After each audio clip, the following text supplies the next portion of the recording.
Республикада мобилизацияланган хәрбиләргә, аларның гаиләләренә ярдәм чаралары оештыру дәвам итә. Әйтик, Кайбыш районының Олы Кайбыш авылында һәр гаиләгә җирле депутатлар беркетелгән. Нинди генә сорау белән мөрәҗәгать итсәләр дә, аларны уңай хәл итү гадәти булып санала. Тиздән, ягъни 17 мартта, Кайбыш районы халкы махсус хәрби операциядә катнашучыларга гуманитар ярдәм җибәрәчәк. Шул исәптән азык-төлектән 60 килограммнан артык чәкчәк, токмач, техникадан 2 машина.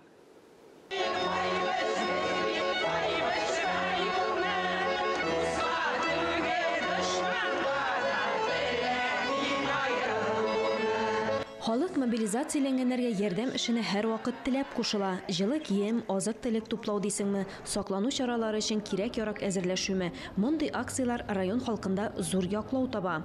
Кайбыш районы башлыгы Альберт Рахматуллин да бу эшне күтәреп алып, акциядә катнашучыларга һәр яклап ярдәм кулы суза.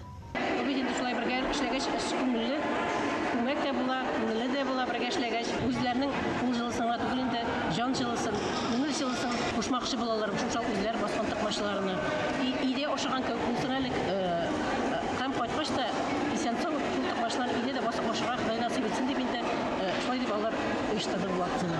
Халык инде иендә, мәктәптә, библиотекаларда, клубларда җыелып токмач басуны оештырды. Һәм бүген алар монда килгән вакытта үзләренең әзер продукцияләре белән килделәр. Акчалата ярдәм белән дә шәхси мөрәҗәгатьләрен канәгатьләндерү җаен табып та хәрбиләргә көчләреннән килгәнчә булышырга тырышалар. Баскан токмаш, токмашы ничектер татар халкының милли ашы шикелле, әмма менә монда безнең иң активларында бер сәлеменә рус авылларда шуңа иң беренче кушылды. Без инде матур итеп йомга кысырга дип уйлыйбыз. Шул ук токмачларны киптергәннәрен без аны тартмаларга тутырып, һәм һәрберсенә үзебезнең Кайбыш районы дигән этикетканы ябыштырып җибәрәбез. Менә шундый фикер ул әлбәттә без инде аның бөтенесе дә безнең Кайбыш егетләренә барып җитмәскә дә мөмкин. Әмма безнең алар барысы да безнеке. Нинди генә сугышчының истәленә безнең баскан токмачларыбыз барып җитсә, без үзебезнең максатыбызга ирешкән дип саныйбыз.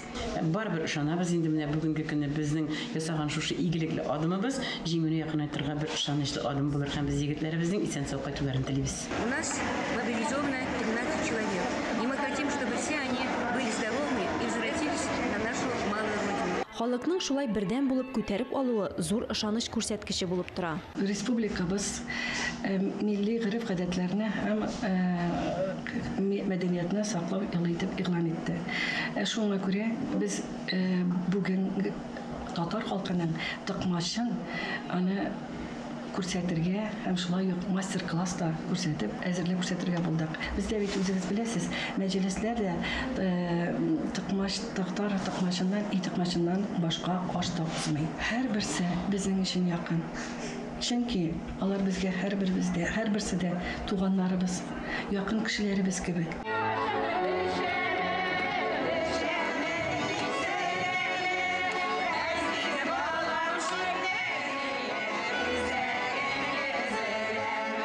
Газиз балам читтә дип үзәге өзелгән Фәхия ханым бу акциядә катнашу өчен ашкынып килгән. Аның улы махсус хәрби операциядә катнаша. Ул инде хәленнән килсә, токмачкына җибәреп калмыйча, күңел җылысын, өй рәхәтлеген илтеп ирештерер иде. Менә безнең күңел җылысын кергән токмачлар балаларыбызга барып ирешсен инде, алар да туган якын тәмен тойсыннар, искә төшерсә онытмыйлар инде. Менә 8 мартта бәйрәм белән шалтыраталар. Улыма, аның иптәшләренә, әниләренең Татарстан хатыннарының кул җылысы бирсен дип токмачларга килдем бүген мин дә монда. Токмачкына түгел, чәкчәген дә пешереп җибәрә Кайбышлылар. Бу акциядә катнашкан иң олы апага 78 яшь. Шуннан аңлап була инде, бу якларда күмәк эшне ни дәрәҗәдә хуплауларын. Район җитәкчелегенең зур тырышлыгы, ярдәме белән чынга ашырыла мондый эш әлбәттә. Шуңа да әлеге игелекле эшне оештыручыларга, моның өчен уңай шартлар тудыручы җитәкчеләргә бик рәхмәтле алар. Алия Галиуллина, Татарстан яңалыклары, Кайбыш районы.